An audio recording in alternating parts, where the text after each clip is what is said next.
Assessment Appeals Board hearing.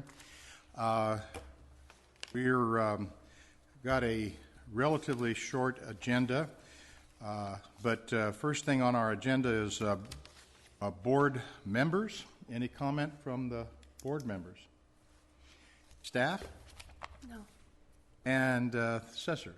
Not at this time. Okay. Moving right along to agenda item number 2. This is one that we annually look forward to. Mr. Hill is going to make a presentation on the tax base. Good morning, Mr. Chairman. Good morning. Board members and staff, thank you. Yes, this is our annual Revenue and Taxation Code 1604 meeting. And I want to start off by my sincere apologies regarding last month. You'd think after over 36 years doing this that the third Monday of July would be imprinted on my brain, and it did not get on the calendar. I apologize. So here we are 1 month later, and we'll talk about what the code talks about as equalizing the tax roll, but that's kind of an old vestige comment subsequent to Prop 13. But we'll talk about the tax roll, the 2015-16 tax roll that we delivered in June. And I think you've been handed out the annual affidavit, the assessor's affidavit that we prepare every year and submit with the tax roll. And this was done, excuse me, this was done on June 19th. And I think you've seen this report before. A lot of data on it on page 1. Which is the third page, actually. That's the cover sheet, the affidavit and the cover sheet. Page 1 shows you the preliminary roll values for 2015 and 16. And it's I know the form is kind of a jumbled bunch of numbers, some of them very large. You'll see that this year we have a little over a $30 billion tax roll. That is the largest tax roll that the county has ever had. And that's a little over 174,000 assessments. You'll see that it's 174,736. A little over 150,000 secured parcels and a little over 22,000 unsecured parcels. Page 2 of that gives you the last year's page. That's the 2014-15 roll values. And a key page that we refer to, that all the districts and municipalities, the cities refer to right away, is the net change over year on year. And so that's page 3. And it gives you the change from 2014-15 to 2015-16. And you'll see that we had a tax roll change of positive 5.1%. That's, that was, I won't say pleasing. We're not in the business of just making sure the assessments go up. But the county was happy and satisfied that we had a 5.1% increase. Our neighbor to our south, Kern County, by the way, decreased by 10% this year. When you live by oil, you die by oil, and the oil values went down, and so their assess roll went down quite a bit as well.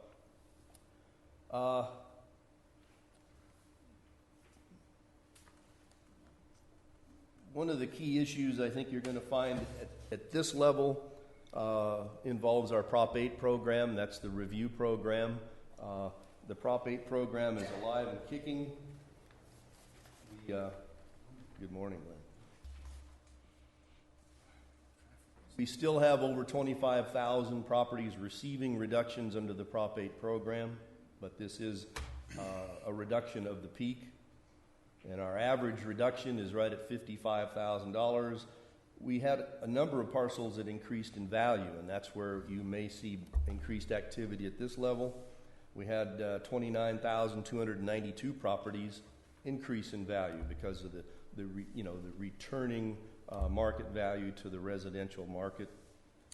And we had over 6,200 revert to their factored base year value back to Prop 13.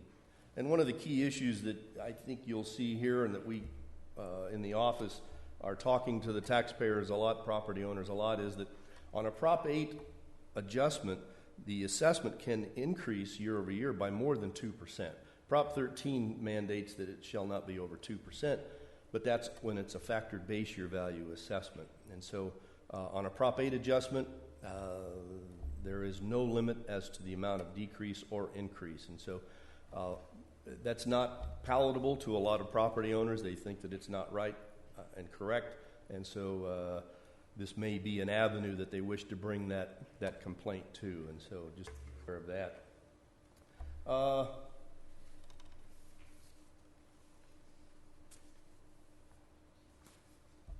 One of the key issues that we're dealing with, of course, that's going to be ongoing. We're in our 5th year of drought.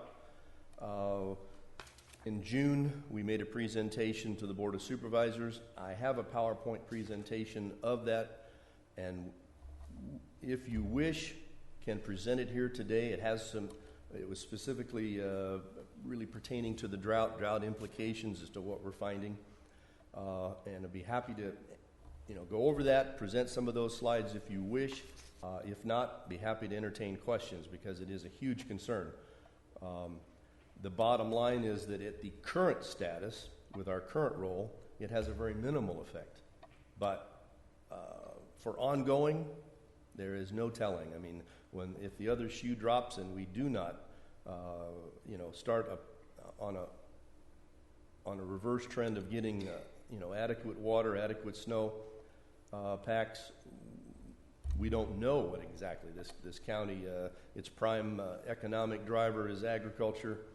We're seeing a bifurcated market in many cases. We're seeing properties on the east side, specifically in the citrus belt area, that are suffering.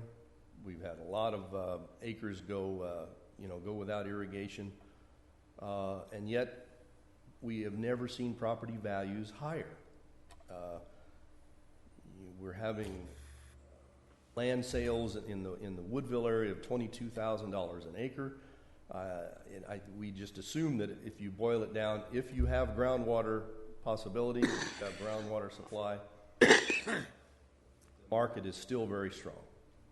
But if you're in an area that has federal-only delivery, then there are some serious implications. So I leave that up to you.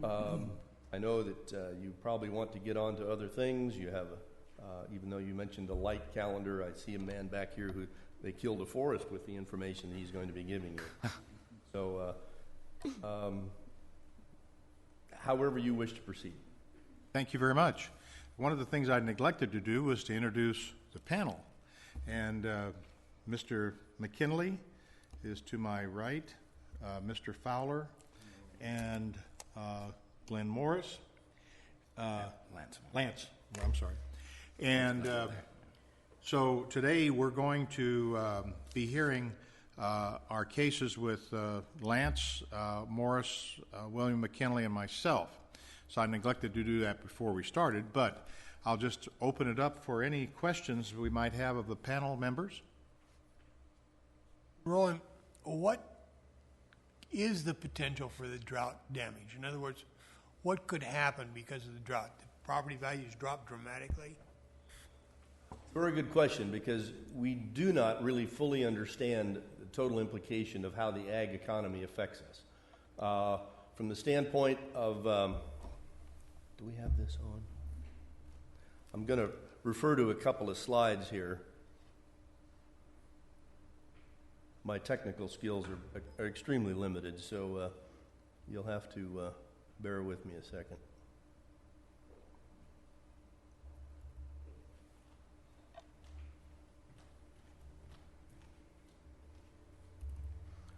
One of the slides that we presented to the Board of Supervisors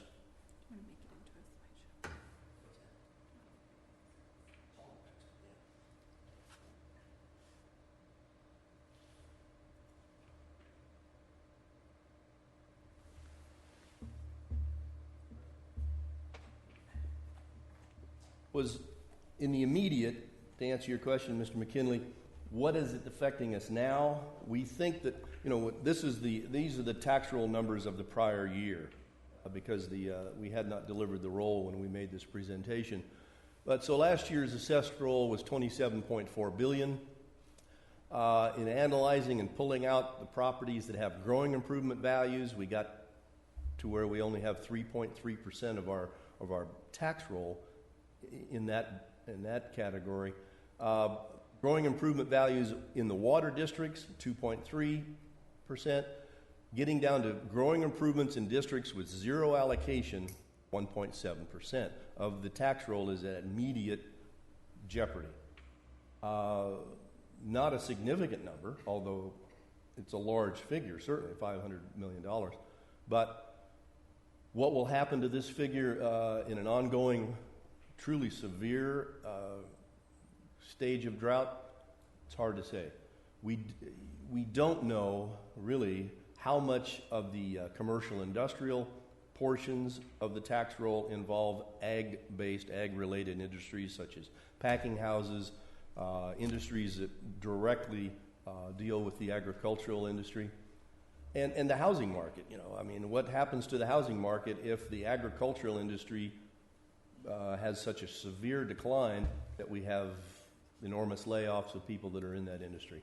So I don't want to throw it back at you with a flippant answer, but I think your guess is as good as ours as to just what truly could happen.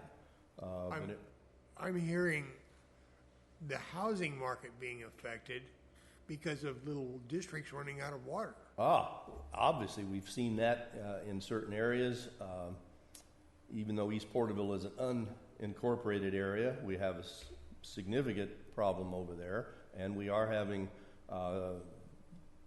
drought stages, being forced upon cities regarding watering of lawns or not watering.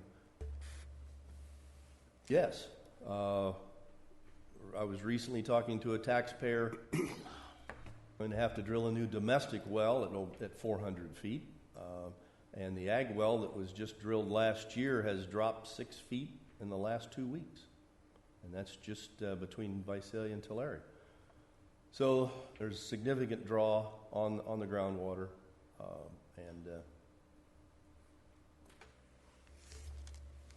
Any other questions? Basically, I noticed recently that it was in the newspaper that Tulare County is the #1 ag county in the U.S.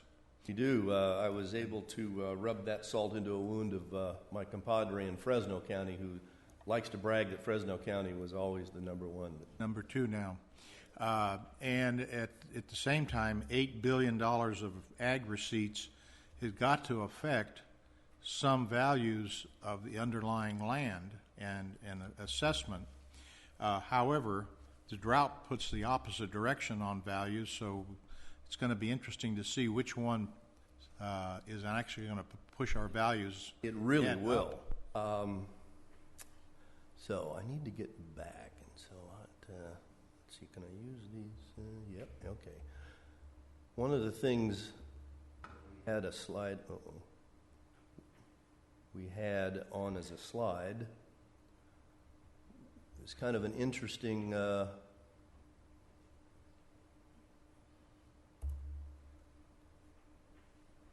we see the orchard crop acres on a very large increase over, thank you, from 2011 to 2013. We are seeing a large increase in permanent plantings, specifically in the nut crops. I see Mr. Fowler nodding his head. A drive between here and Paso Robles in that would be western Kings County and possibly southern Fresno County, but certainly in that area. I'd never seen so many pistachio trees in my life. In areas that have, for years and years and years, have been fallow, I thought, alkali dirt, and just thousands of acres of new plantings.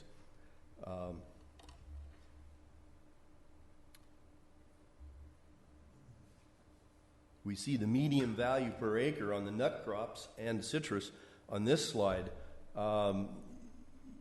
You'll see that in 2010, almond values were roughly at $14,500 an acre, and now they're over $30,000 an acre from a market value standpoint. Huge increase. And all during these 5 years, we've been in a stage of drought. So we have conflicting issues, it seems like. Any other questions for the board?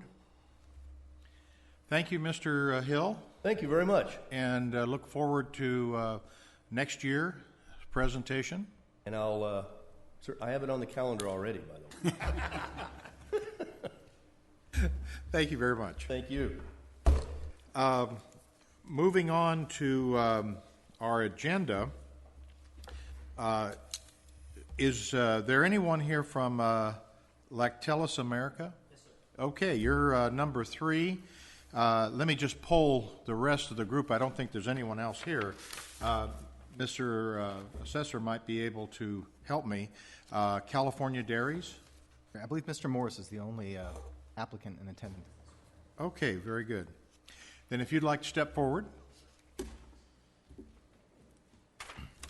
And we will swear in you and the assessor, and then the clerk will read in your application.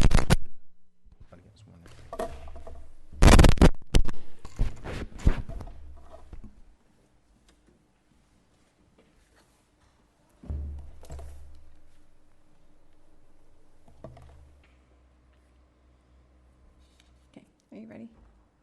One moment, please. I'm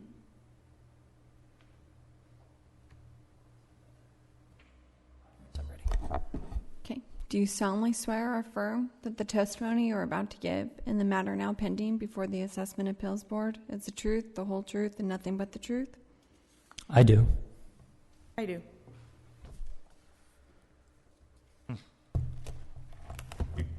Okay. I'm going to go ahead and read in the Yes, application go numbers. ahead and read in their application.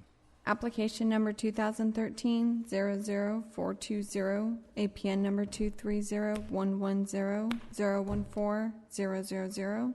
Application number 2014-00159, APN number 230-110-014-000.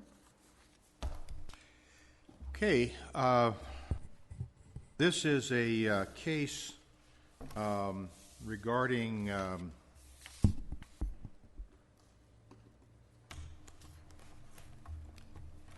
commercial industrial, excuse me.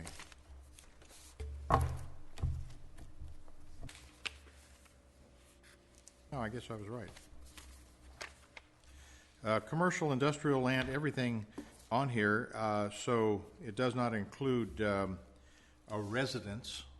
So you're going to make your presentation first. Thank you, sir. And then we'll have the assessor make their presentation. Can Very you give good. us a broad idea of what this case is about? Absolutely. Can I distribute my... Sure. Great.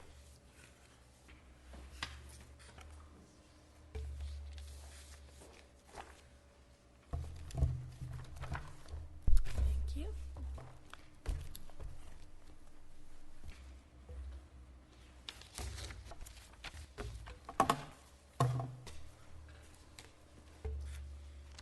Get a wagon to pull all that around here pretty soon.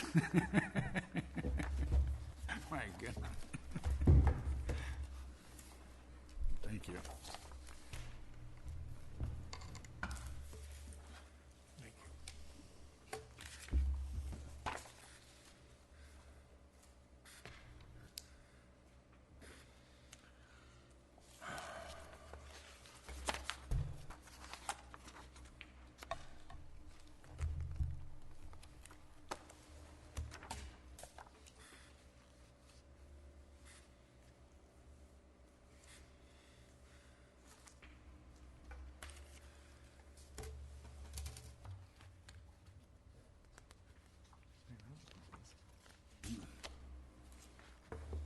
Okay, go ahead. Thank you, sir.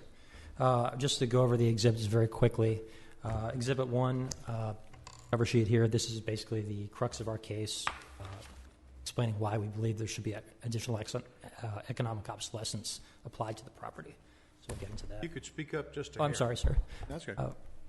Exhibit 2 is the for sale information for the actual property. It is currently under escrow. It's been set for sale since the fall of 2013. I felt this is relevant information. And then Exhibit 3, I'm sure you've seen, the board's seen this before. This is the State Board of Equalization's guidelines on how to calculate economic obsolescence, the various approaches a taxpayer can use to quantify those adjustments. Okay. Okay, so I'm going to go ahead and just read you kind of a summary. It's not in any of this, just to give you the broad strokes. Okay. Okay. The subject property is a 51,000 square foot dairy processing plant located in Tipton, California. It consists of food processing equipment, cold storage freezers, and similar types of equipment, along with 3 real property parcels.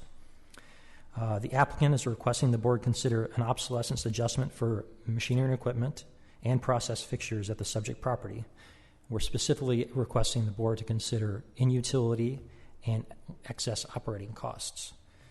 To give the board a little bit of history on this appeal, the taxpayer contacted Ernst & Young in 2002 to discuss the performance of the plant and their pending plans to close it in the fall of 2013. The taxpayer pointed out that the plant dates back to 1940 and has been added onto, subtracted from, changed around quite a bit over that time. They pointed out that, as with any mechanical system, over time, inefficiencies begin to creep into the process. What would this plant processing? This plant processes cheese.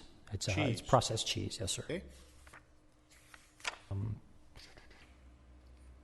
We asked the taxpayer what type of evidence they have to support these inefficiencies, and they provide us with the data, and I'll ask you to look at Exhibit 1. You'll see a blue tab coming out the top.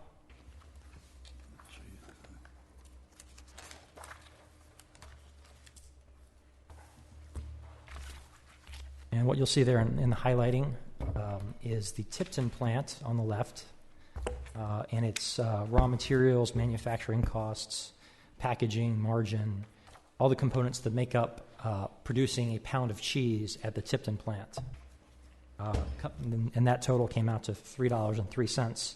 And those are actual numbers as of the 2012 calendar year. So the company also had another plant in Nampa, Idaho, producing the exact same product for the exact same market. And that plant is a newer plant. It was built in 2008. So it has a lot of the, it's lacking the, what's the word? It's lacking the loss in,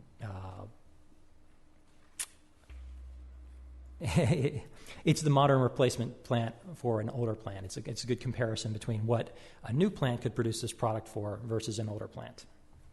So as you can see, same factors here, and the Nampa plant costs, the cost to produce 1 pound of cheese in Nampa is $2.24.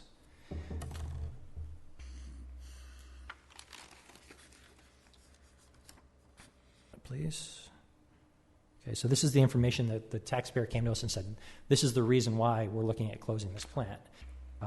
Tipton, as you can see, produced 11.5 million pounds of cheese in the calendar year 2012. Well, at an extra 79 cents a pound in difference, that's $9 million in excess operating costs to run the Tipton plant versus the newer Napa plant. So when I saw this data, I had a little epiphany and thought, I've seen this analysis before. If we go over to Exhibit 3, the red tab, the yellow tab, I apologize, the yellow tab. Should say excess operating costs right about the middle of the page 18.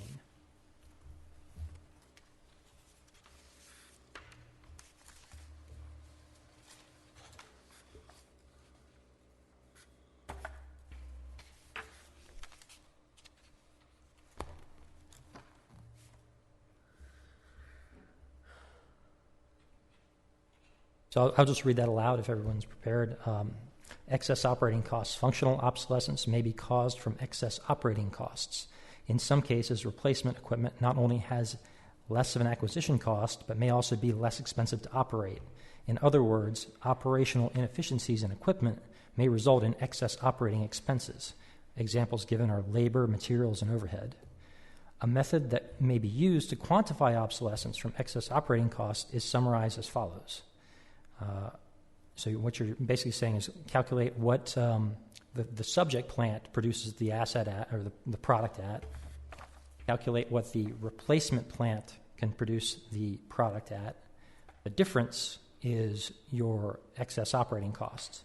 And then you then multiply that number by the amount of units the subject plant produced in order to reach the loss in, or the additional expense created by the inutility at that plant.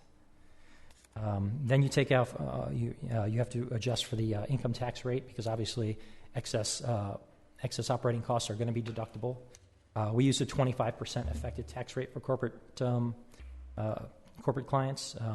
Just to give a little background on that, you may say, look, most corporate taxpayers pay 35%, but that is the nominal tax rate before any deductions. So once you bring in the deductions, the corporate tax rate drops down between 15 and 20%. So that's why we use 25%. If we go back to Exhibit 1, the larger packet, you'll see a red tab. We could go to that. It's page 5. See a red tag. Red tab in page 5, sir. Page 5. Where's the front? You should see it. There you go. okay. Yeah, I'm sorry. It's kind of buried in the... Okay. So what we've done here is we've made these calculations based on the data the taxpayer provided. And as I say, you can see that data in the blue tab, but this matches up. So operating expense per unit for the subject was, as we said, $3.03. Operating expense for the per unit for the replacement property was $2.24. So that gives us a difference of operating expense per pound of cheese made of 79 cents per pound. We then multiply that 79% by the amount of cheese produced in that calendar year to arrive at your excess operating costs pre-tax. We then adjust for the 25% income tax rate that we just discussed, and then you're actually supposed to do a time value of money depending on the length of the plant. Meaning, are you going to incur this for the next 5 years? You've got to take a net present value of those expenses to come up with what you're actually incurring. In the case of this plant, we knew it was closing in a year, so we just used 1 year. So that's a fairly conservative number. So once you make those calculations, the operating obsolescence at the Tipton plant for the 2013 calendar year was $6.7 million.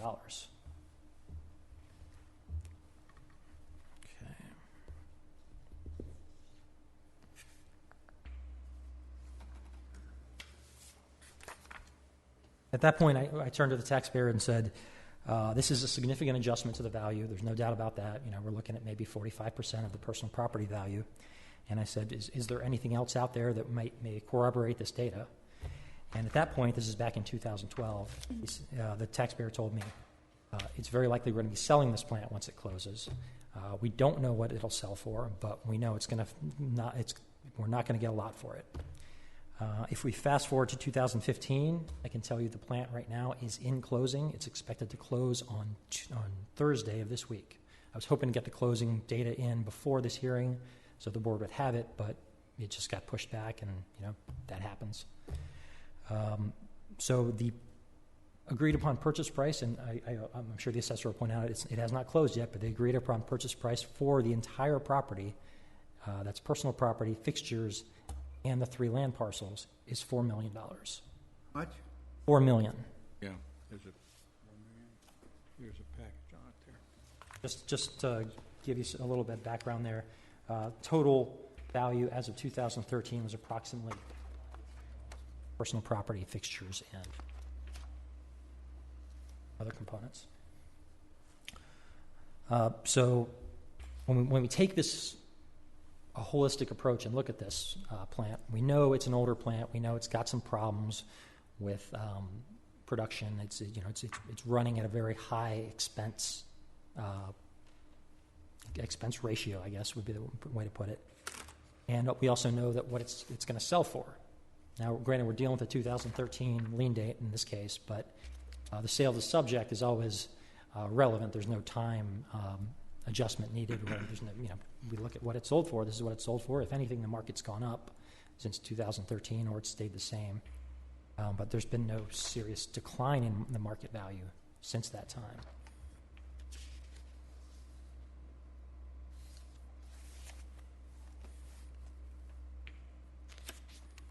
I point out that if the board wishes to get this closing information, if the assessor doesn't object, when this plant does close, we would love to provide it to the board as an indicator of value. I'm not sure if that's possible because obviously we're in the hearing right now, but we were really hoping to have this closed before having to go forward. It's supposed to close on Friday. It got pushed. It's been pushed a couple times, but this does appear to be what will happen in the near future for this property. As I said, other facts to consider, the plant was known to be closing as of January 1, 2013, the lien date in question for this hearing.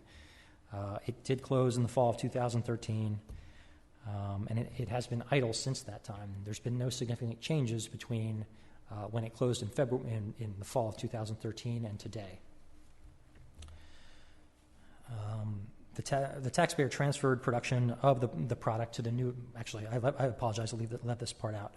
Once the cost-benefit analysis you saw over here, right here, once this got to the board of directors, they said, "Okay, we've got to move our production to Nampa. We're just losing too much money in the Tipton plant. The workers are great, but unfortunately, it was built in 1940." The layout's bad. It's not able to expand to the point where you could gain an economy of scope to make up for those excess costs.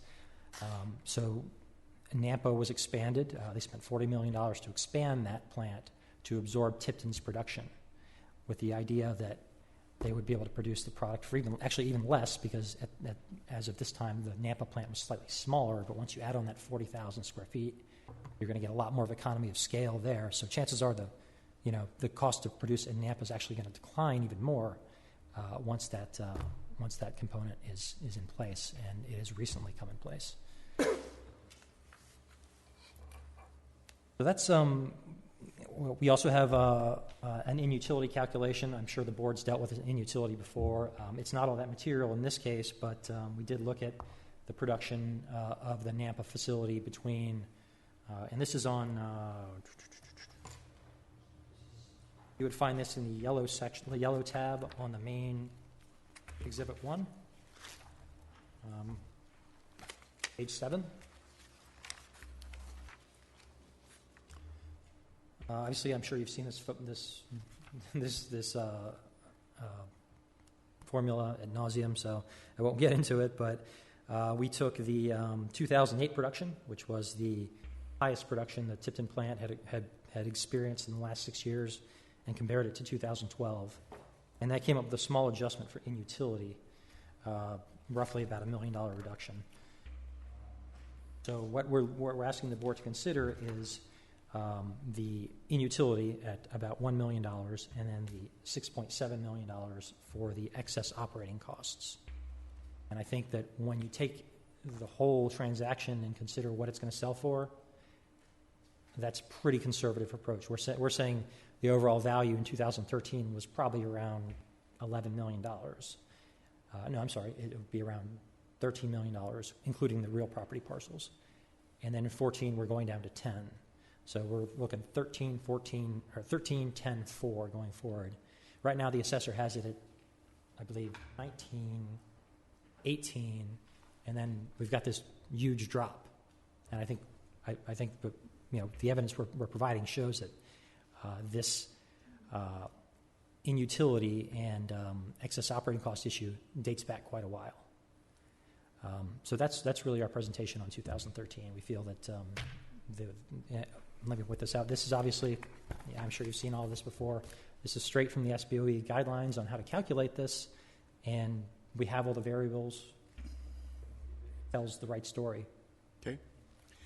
Any questions of the board members of our applicant? Property sold for $4 million? Sir, it is in escrow, but it has not closed yet. It's expected to close. How are you allocating that value? We are not bringing, because the $4 million is not an official comp at this time. We are not asking for the $4 million, even though it may make sense to apply that in 2014 because nothing's changed since then. We are looking for just the excess operating costs and the in-utility for 2013, and the same for 14 now. What value are you asking for on 2013 and 2014? For 2013, you can find our final adjustment on page 10 of Exhibit 1. So we are not asking the board to adjust the real property value because we do not have a comp. Obviously, we have the subject comp, but it has not closed, so we're not even going to even bother with that. We are simply going off the personal property value, which is $13.8 million. We're asking for $6.7 million of economic obsolescence due to excess operating costs, and then an additional $950,000 for the in-utility. So you're saying that the property is decreased in value by $7,772,000. That's correct, sir. That's for 2013. 13, yes. what We about- would indicate a value of $6.1 million, allocated $4.6 million to personal property and $1.4 million to fixtures. You can see that right at the bottom. So that's actually lower than your original application. Yes, sir. I believe we may have just gone with a 50% adjustment. We hadn't seen enough data to substantiate this, and we did not have the sale to really, kind of punctuate the point at that point. And when you're talking about operating expenses, have you factored in anything for the difference in the capability of management? Of management? Yes. I have not. These are direct input costs, raw materials, labor. You can actually, if you go back to the blue tab, you can see these are components that raw materials, manufacturing costs, ingredients costs, packaging, and then there's a small adjustment for margin. We are not looking at anything beyond those data points. And if we were to look at the SBOE's guidelines, it does not talk about management issues. It's a pretty straightforward calculation, so we would want to stand on that. If the management of your good plant was better than your management of your bad plant, wouldn't that affect the figures? I would imagine, obviously it would have some effect. I'm not sure it would be all that material simply because the Tipton plant is a mature plant.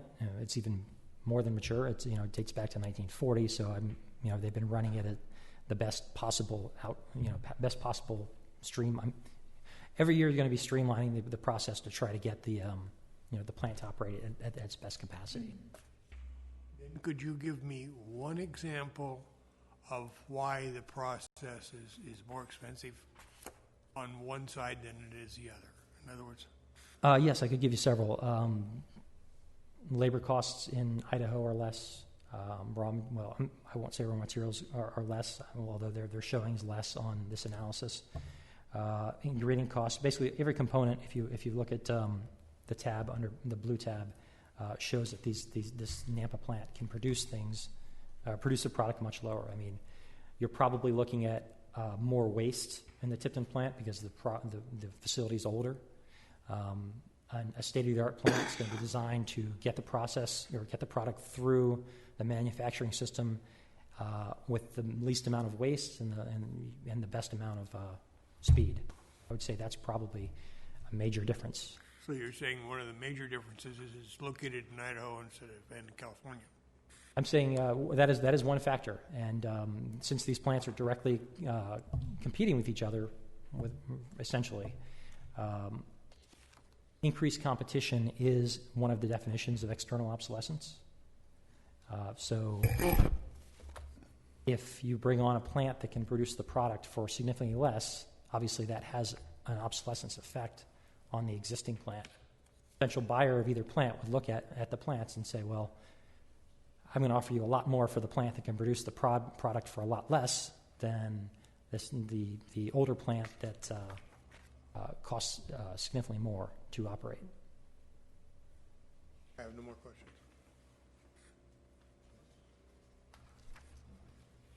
The buyer of the new plant, are they going to produce cheese? Do you have any idea? Is it the...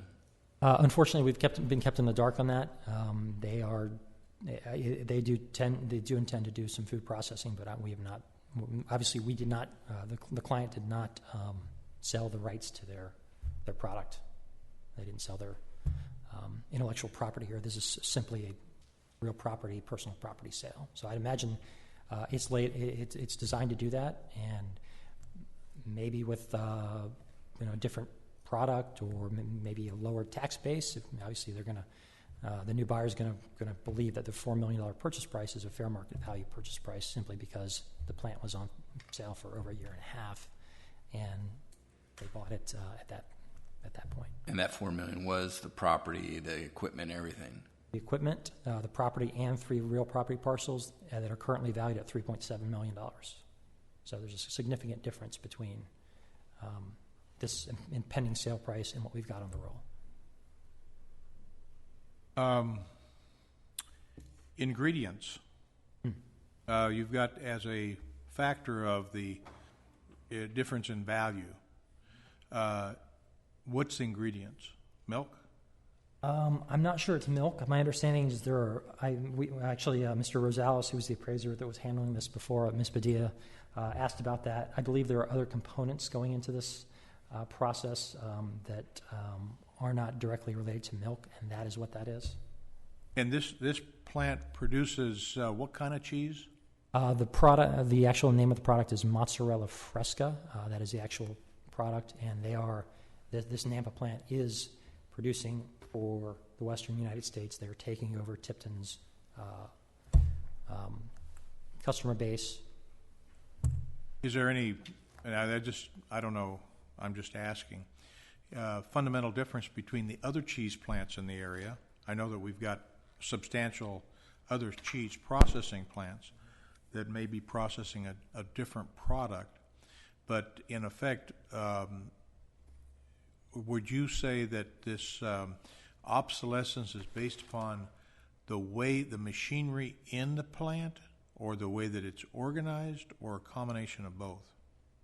It's impossible to break it out between all of those things, but I think that obviously if we've got a plant that started in 1940, part of it's been demoed, then it's been rebuilt. It's when you get these piecemeal manufacturing plants, it's much harder to do a newer modular manufacturing plant, so you end up with bottlenecks and things like that hurt the cost of manufacturing. All right. What we're going to do is we're going to have the assessor make their presentation, and then we're going to go back and forth, and at the tail end we're going to allow both of you to summarize your case.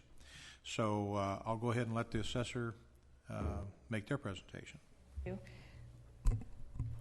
To value the property, the assessor used the cost approach. To summarize, in 2013, the assessment originated from their timely filed business property statement, where they reported supplies, equipment, and everything on hand. Let me pass down the presentation so you guys could take a look.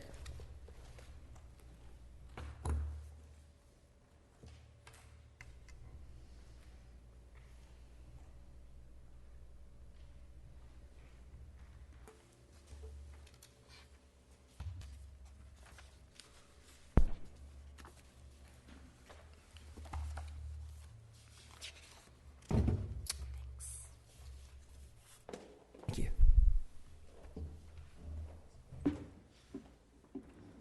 As the applicant stated, this is a cheese manufacturing facility, and they filed their 2013 business property statement reporting the equipment and supplies.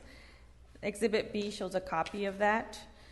For the 2014 assessment, the applicant failed to file the form, so it received a 463 penalty on top of the assessment. The business was open and operating on lien date, January 1st, 2013. And per the applicant, we weren't given exact dates of when the doors closed and when they actually moved out, but they did say it was in winter of 2013 and completely moved out in 2014. And they did let us know that the property was in the process of being sold. However, we haven't seen the information. We don't know what is part of that sale. If you think about it, we're talking about a facility fully operating at that time, and like the applicant stated, it has been idle now and no longer in use, so that had to take a hit on the equipment, because every time you don't use equipment, it loses value because it gets dust or anything to clean it. And this is a food manufacturing facility, so it has high standards of how to keep it clean. After we reviewed the information, however, we did realize there was some presence of obsolescence, and per R&T Code Section 441D, we requested to review the financial statements to see how these high costs were affecting the overall company. We also requested the escrow documents, the complete production reports, to take a look what's going on with the equipment. They were not provided. Without this information, we really didn't know how to base the obsolescence. If his percentages were correct or not, we don't know. So we had to get that information first, and we didn't. And as for the comparison between the Tipton plan and the Idaho, states have different regulations and laws that would affect the cost of the ingredients and the labor. And that's, to me, to the assessor, it seems like it's more of a business decision. They sat down, looked at the loss of the Tipton plant versus what they could do in Idaho, and they decided that it was best for them to close the Tipton. Is that the equipment? Does that have to do with the equipment or the production? We weren't able to review any documents to show that that was the case.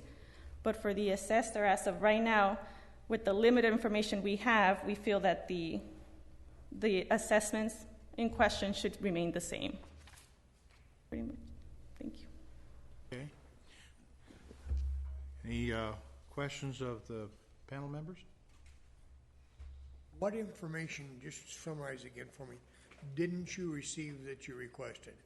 The financial statements that would show the cost, how the excess of costs were affecting their income of production. Because that's their case. They're saying we had high costs. Because of these high costs, our competitors did better than us. So we had to look at all that information to make sure. And the production reports, we wanted to see how, for the last 3 years, maybe before the closing, how the production decreased or increased, just to verify that the in-utility formula they used, the percentage calculation was correct as well. So this is the first time you've seen any of that information? We saw, but this is not the actual product. It has nothing on income. If you look at the complete package, there's nothing on how they are doing income, how the total of their expenses. We don't have any of that information. They did provide the production little picture on there, but we just wanted to see the complete picture to verify that the percentages were correct. Because the assessor believes there is some obsolescence. We just can't come to an amount as to what that would be without the information. Would you, here again, we need to see the values at 2013. However, the subsequent years and in the package this company is offering to sell this plant at $4 million, including the personal property. Yes, sir. Correct? Now, under that circumstance, if we're looking at $16 million versus 2 years later at $4 million, would you say that, that 2013 might have a fairly significant decline if you could justify it with the information? Yes. Yes. So in other words, I what would you're imagine saying their is financial. You're saying that if I'm understanding you, you think that there is a substantial decrease in value. You just don't have any evidence to prove it. Correct. Okay. May I get a comment in there, sir? Yes.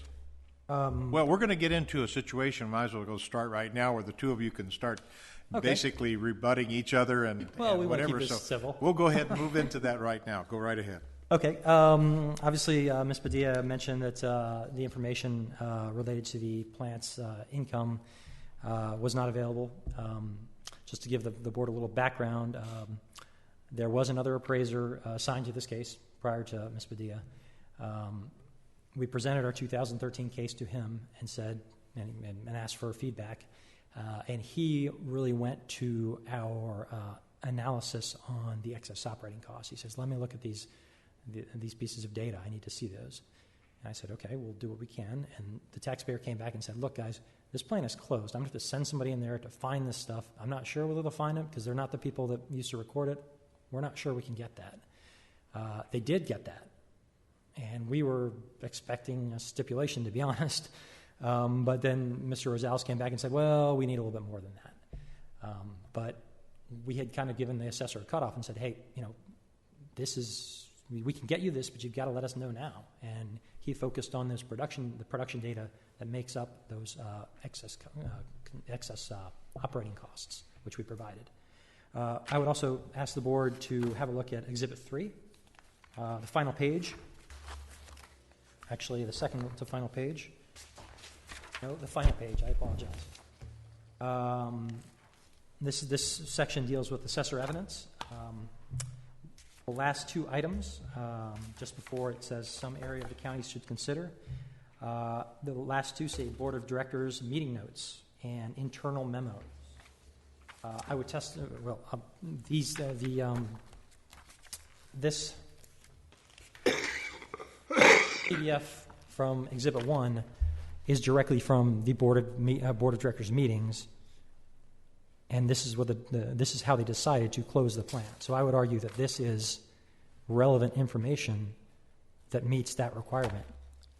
There's no appraisal out there that can give you every single piece of data. You just have to work with what you get. But I would say that this is it certainly meets the last 2 points, which is internal memos and Board of Directors meeting notes. What was your thoughts as to not giving them a financial statement on that plant? Well, there's no one at the plant anymore. I talked to the tax director in Buffalo, and he said there's no one there. I don't think that exists. The person that was handling that is gone. You mean the financials were basically being produced locally at that plant? Well, they were, but the tax director that I spoke with believed that these types of income and expense analyses were done at the product level, not the plant level. Yeah. So the relevance there may not be sufficient to the assessor. If it pleases the board, we can push this back, and I can go back there and say, we've got to have this. I'm happy to do that, but I can't guarantee it's there. Okay. Any other questions? Do you have an opinion of value? As of right now, we don't. The assessor doesn't. We do believe that in utility portion might be correct, especially since in 2013 this was a full operating plant. Everything was being produced to that capability, whatever that capability was at that time. So should it be a smaller deduction for 13? Yes. As for 14, we don't know exactly when it closed or how long it was idle for as of lien date, January 1st. So that might be more affected with the sale the applicant is speaking of. But would this plant have sold in 2013, January 1st, fully producing, the equipment running at the same price as it's selling now? That's the question.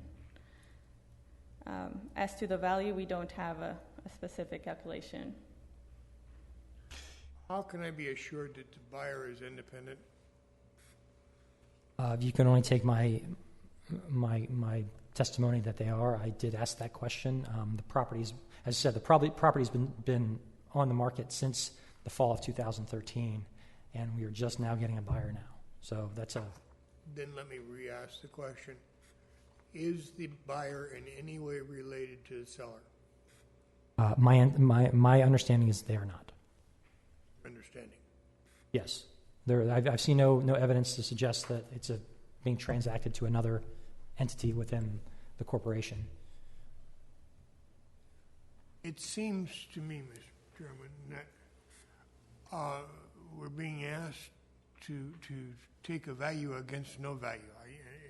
We're being put between a rock and a hard place. Yeah. I submit that the best thing that could happen here would be for the taxpayer to submit to the assessor the papers that they want, and then have them come back and tell us what they think the value should be. Mr. Fowler, Mr. McKinley's hitting on something we see all the time. Sure. We like to be fair to both sides, and we need evidence. Now, this is good evidence, but in effect, if the assessor is looking for a financial statement at the time that the assessment is being appealed on, that would be most helpful, very helpful. Now, the other thing, too, that I was going to chime in on, and I'm just looking from outside in, that I understand that the state of California sets the price of milk. That's correct. And that we've had, and this is a fact that should basically be recognized by the state and a bunch of other people. We've had 7 dairymen commit suicide because they've lost everything that they had. And up to 2013, the increase in price of milk may not have occurred, but the point I'm making is that this has been a tough business, especially if you're proposing that you have an obsolete plant. On top of a tough business, you have another plant that is technologically more advanced and the cost of their ingredients are less. I think you probably have a pretty good case. Thank you, sir. But we're looking for evidence. And Mr. McKinley brought up some good points. You know, that you offering this plant at $4 million is pretty good evidence, but it's not as good as a financial statement at the time it was the assessment was based on. So I tend to agree with Mr. McKinley that maybe we ought to ask you to produce a little bit more information, because I think we're all basically thinking there's a reduction here in value. Mm-hmm. Yes, well, sir. what is it? Well, not to disagree with the chairman, but there is no requirement to make this calculation from the State Board of Equalization's excess operating cost analysis. We have all the data to do that. Right. Now, of course, that said, I'm happy to go back to the taxpayer. And So your argument is that the State Board of Equalization's procedures to determine your values you've already presented. Exactly. Yeah. What's been presented here is exactly what the State Board says to use when you have this situation. That said, if it pleases the board, we will go back and try to get this information for you. So why is that an issue for the county then? They're trying to present that the cost increase is affecting the company as a whole, and that's why they moved out. I don't see anything else that would show how this company has been affected by it. I think what the assessor had the hardest time was with the comparison between Tipton and Idaho. We're talking about 2 different states. If it would have been a plant located in a different address, but here in California, it would be under the same environment, and it would be easier to say, okay, yes, the ingredients they're getting a better deal. But when you talk about a whole other state, that's the obsolescence we weren't comfortable giving. The utility, we agreed, we said we would work with that, but the comparison is the one that there's so many variances that would cause the differences between state to state. And sadly enough, a lot of companies do move out of state for various reasons, but they also come into California to get some type of market. So yeah, I'm just struggling with, if the State Board of Equalization says this is what you're supposed to do to figure this calculation, do you feel they met that requirement to make that calculation? Because it looks like it's pretty easy, hard and fast numbers. Here's the differences, you take it out and you calculate it, and boom, here's your number. If you look at the operating... So is it just the issue of you're looking at the difference between California and Idaho, or...? We're looking at everything. For the utility, we have to look at least the different guidelines and books we use to calculate the utility. It says we have to look at least 5 years of financial records or any other information that's causing this obsolescence. And even for the operating obsolescence, it tells you have to subtract income tax and income. Without the income, we really can't determine if that that percentage is correct. And it does say you could use similar properties with the same type of business, but it doesn't say anything about other states, a comparison between other states. And that's where we don't have no guideline whether that is accepted or it isn't. May I add to there?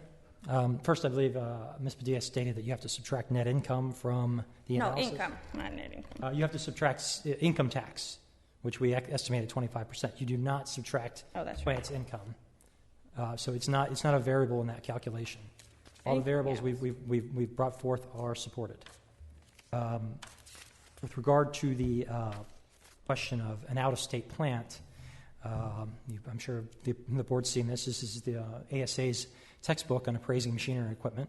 Most of what the State Board of Equalization submits to the assessor for calculating obsolescence is based on this book. Ms. Padilla mentioned the fact that the assessor's having some trouble Idaho versus California. If it was in California versus California, no problem. But I would point out this, and it's an example in the textbook, and I can provide the textbook if the board would like to hear it, or I can just read it aloud. This is an example, and it's telling what the appraiser should do. It says, the client has recently built a refinery of equal capacity in a neighboring state. The plant manager of that new facility will be on site later in this week. So you, as the appraiser, schedule a meeting with him to discuss modern replacement plant, which you hope to use in your appraisal. Now that explicitly states that in this particular case, using a plant from out of state is an acceptable appraisal methodology. I mean, it's clear. And then it says, during the meeting, you're provided with the following information, and that information relates to the performance of the plant out of state, and the out-of-state plant. And then the appraiser goes on to calculate obsolescence utilizing that data. So I feel that the textbook is clear. While it does not specifically state that you could use something out of state, it states it in the exhibit. We did go to the State Board of Equalization and ask for a ruling on this, and they said we're not getting near it. Mm-hmm. They generally do that just because they don't want to, cause trouble.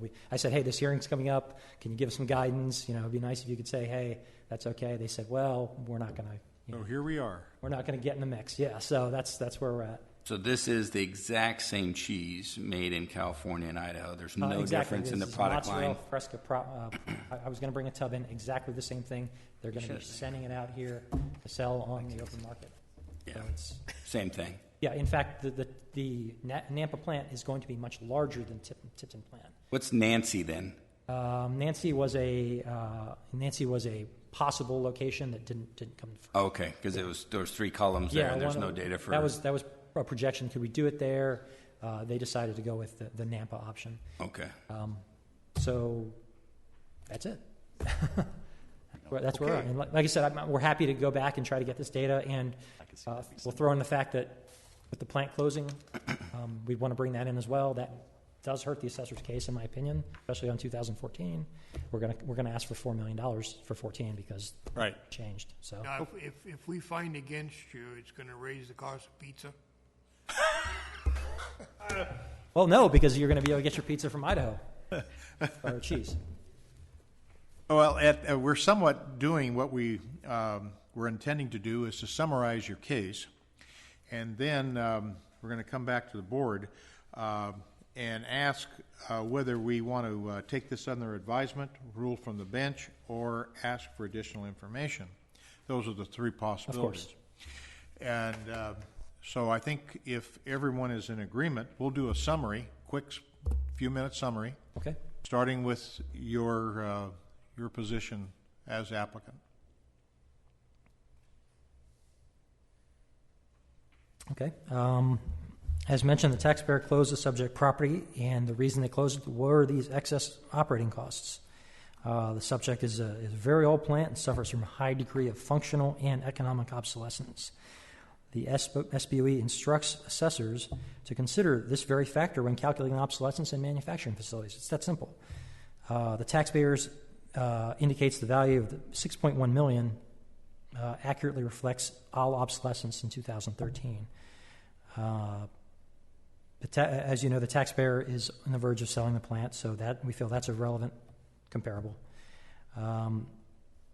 not to take a hit on the assessor, but the assessor hasn't provided any evidence to support the market value. I know the onus is on us, but we haven't seen any equipment comps or any other sales that would support the value of this plant. We only have what we have here, which is there's some significant obsolescence, and the assessors agreed that there is something there, and that would be my close. Okay. Like As to I explained summarize for the before. assessor? Go ahead. As I explained before, the assessor does believe there's some obsolescence. The decision is whether to accept this comparison with Idaho or not. If we had the financial statements to back that up, it would be an easier, straightforward for us to say, okay, there's something going on.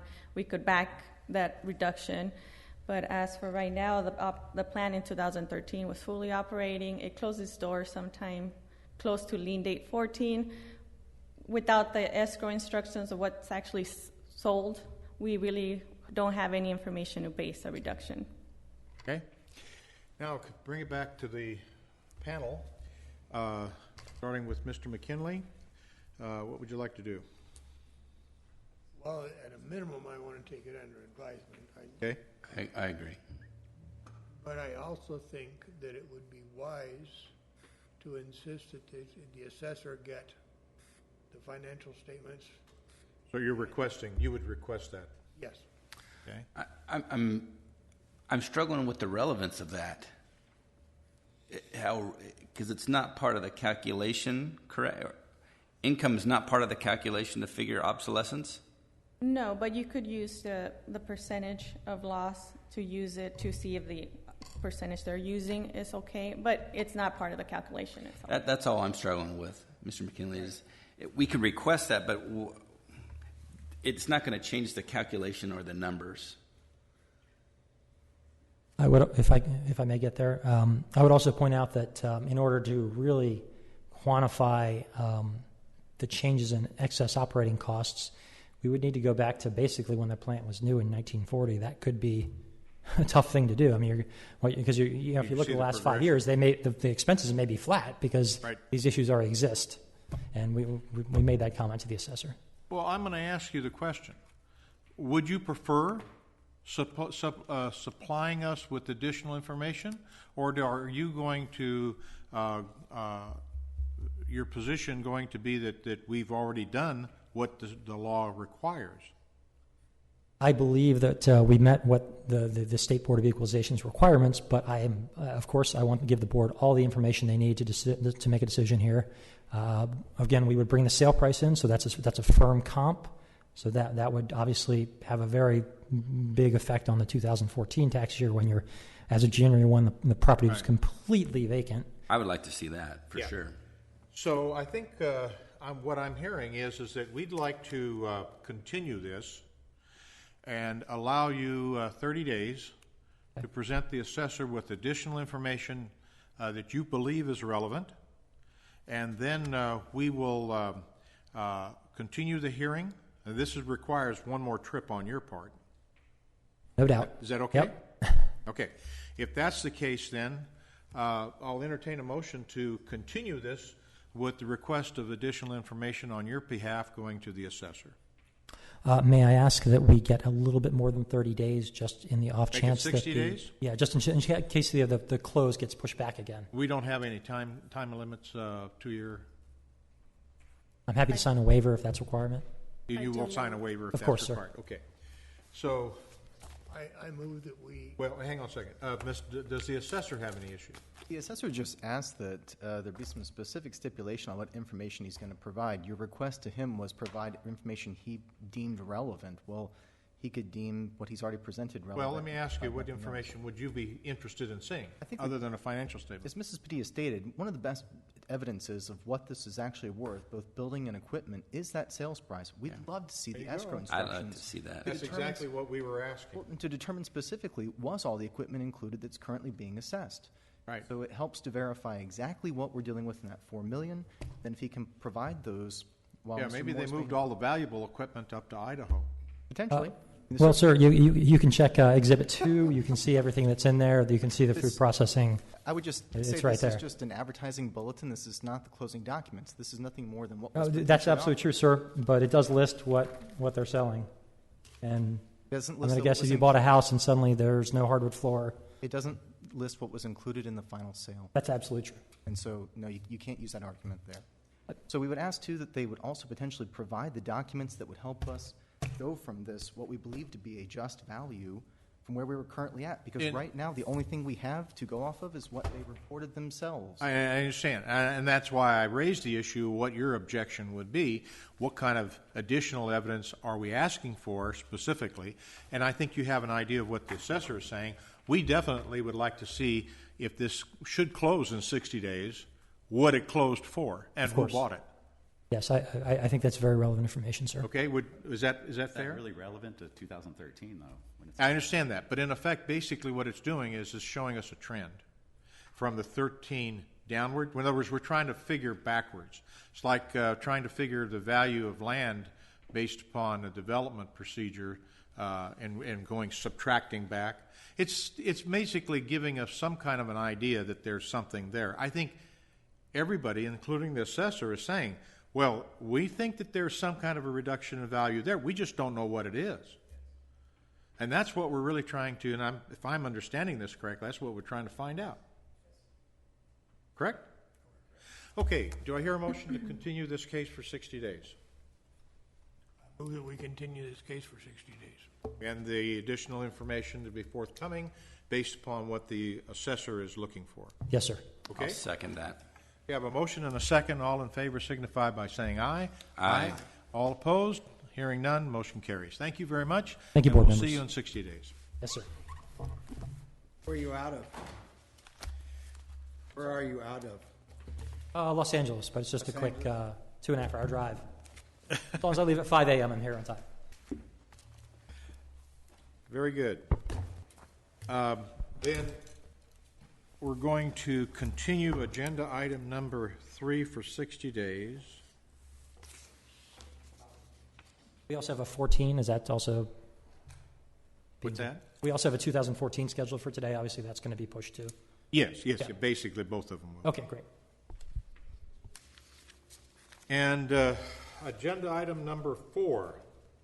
Anybody here representing California Dairy? we Dairies. just have a stipulation. It's a stip? Yes. Okay.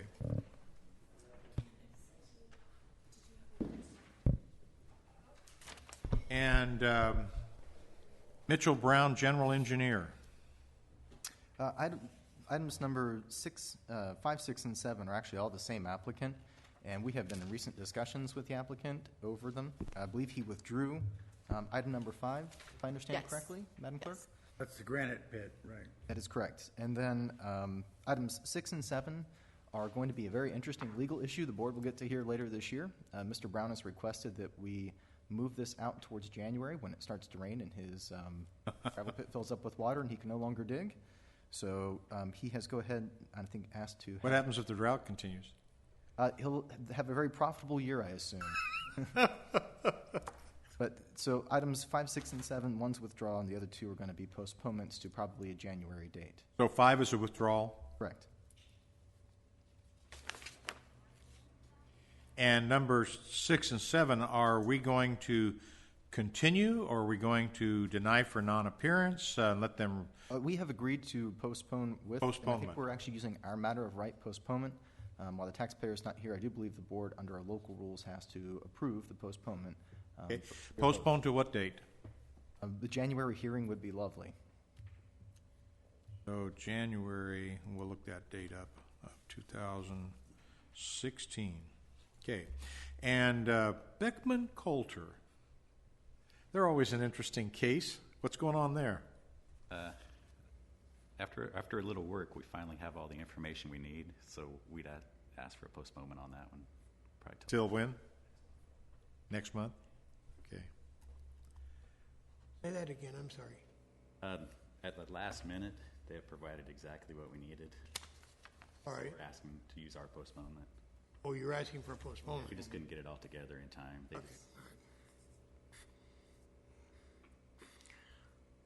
Okay. Okay. Chairman, I have a problem I'd like to discuss.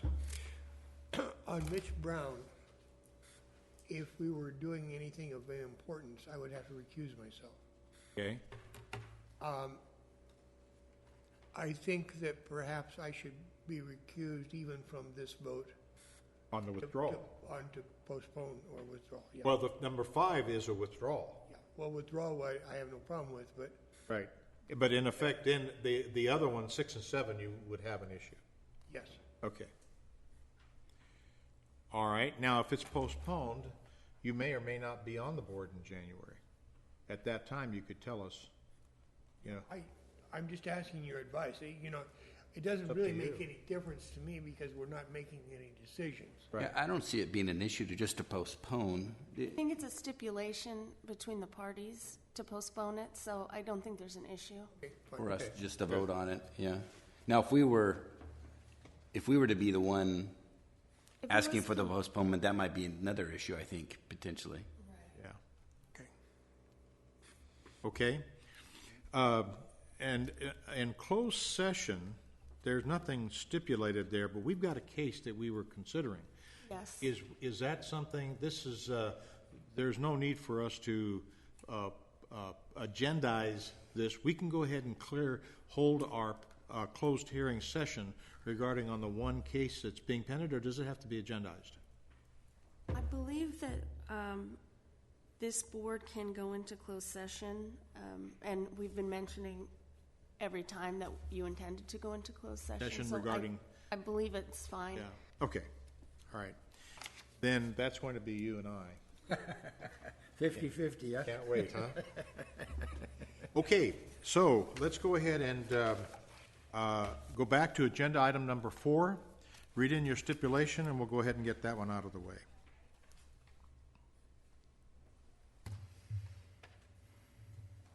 Okay, for application number 2013-00134,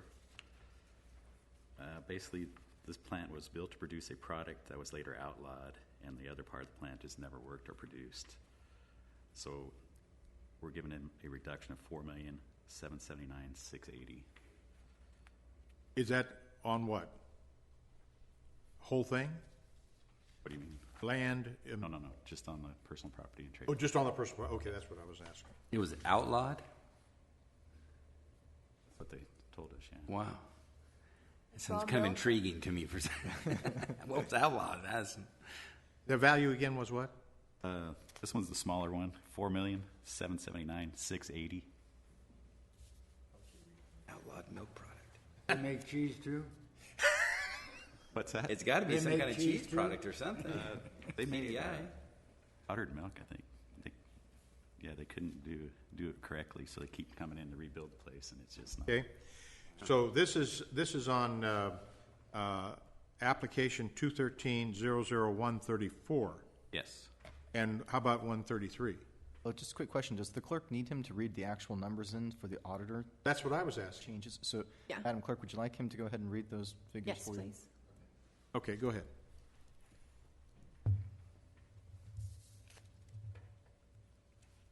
Yeah, just read the real property, all the... So land, $1,042,867. Structural improvements, $15,837,192. Fixed improvements, $38,037,050. And personal property, $419,200. Net taxable value, $55,336,309. And that is on 113. Oh, that's on 134. 134, how about 133? So 133, this one's the big one. It had 3 fires, and it cannot produce the high heat, heat stable, low spore milk powder to meet export market specifications. So the reduction of value of $51,455,961. So land on this one, $3,982,337. Structural improvements, $16,624,278. Fixtures, $127,265,919. And personal property, $2,191,100 for a net taxable of $150,063,634. Okay, we have a stipulation. All in favor signify by saying aye. Aye. All opposed? Hearing none, motion carries. Stipulation on agenda item number 4 is accepted as presented. Okay. Now, going to agenda item number 5 is going to be withdrawal, and we have a withdrawal calendar. So, do I hear a motion?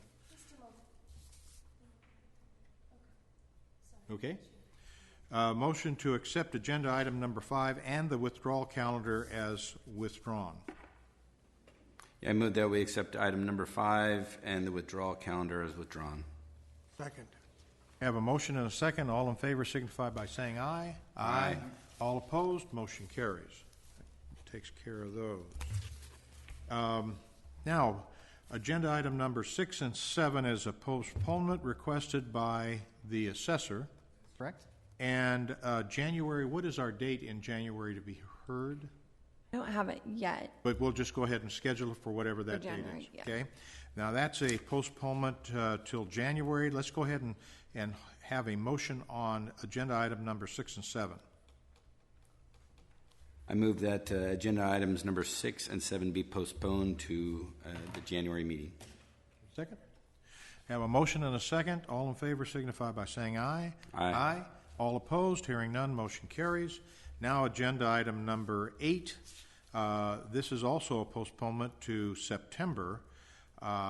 Do I hear a motion requested? This is a request also by the assessor. Do I hear a motion to postpone agenda item number 8 to the September meeting? I move that agenda item number 8 be postponed to our next meeting in September. Second. Have a motion and a second. All in favor signify by saying aye. Aye. All opposed, motion carries. Okay. Is there any other business to come in front of the Assessment Appeals Board for our August meeting? Mr. Assessor's okay? I would think the only other issue is agenda item number 9, the Faulkner Metals. And What's that? Tax rep has failed to appear today, so I assume the board would need to deny that individual for non-appearance. We don't see it. But did we already solve that, Madam Clerk? Which one is it? Faulkner Metals, was that a withdraw? I think it was. Yep. Yes, never mind. We're Not good. on there. Okay. So you're okay. And Madam Clerk? Okay. And staff? No other issues? No other issues other than we're going to go into closed session. Yes, we're going to go into closed session after this to hear, geez, I can't remember their names. Yes.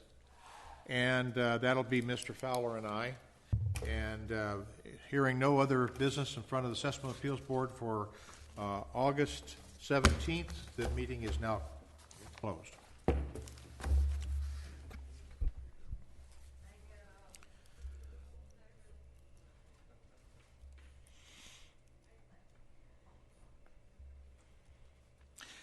Yes, this is a evaluation of what was accomplished during our closed session of our August 17th, 2015 Assessment Appeals Board for Tulare County. We reviewed the case held over from June of 2015, the Certini Family Trust, and we've come to no conclusions. Therefore, we've continued it until October. There being no further closed session items, the meeting is concluded.